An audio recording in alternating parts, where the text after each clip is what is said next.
Now behind us is one of the more interesting archaeological features of this area, and that is this large mound or tower. Various archaeologists have looked at pictures of this or have seen this and have not known what to make of it. How do you assess it? And this is early on. I know that when you say how to assess it, we haven't done all the dirt archaeology that's involved in assessing it. But just at first glance, what do you think of this? Well, after wandering around, I can see that we have vertical coarse stone walls, and it's formed like a ziggurat or a pyramid, but in steps. It's more like what we see early on in Mesopotamia than what we are looking at with the pyramids of Egypt.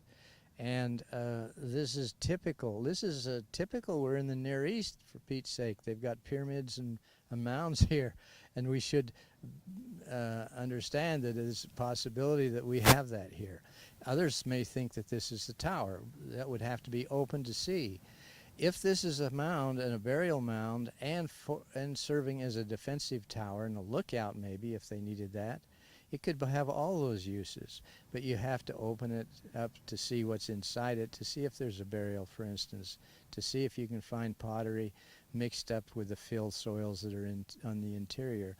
The shape of this structure behind me is sort of like a cone because so much of the rock has fallen. That's because we've had cattle and camels grazing this area for a long time, and they get up on those structures and they roll the rocks down. They break the face off. But areas where those rocks are not in a jumble, I can see squared walls and vertical walls of a stepped type of pyramid. And if you step it enough, you don't have room up on top for much more than just a couple of people. It's not something that you can use for defenses, but it could well have been a burial mound. So what do any of these archaeological features that we see have to do with Nephi and his family? Most of them probably they don't have anything to do with Nephi and Lehi and their families. What we may find here, and we may have already found it, is a ceremonial center where an extended family could come each Sabbath and they could do their worshiping, and they could also do their sacrifice as they felt necessary or required. So that can be very apparent, and since there's no soil buildup here, we don't have sand dunes blowing in and filling it up and covering it.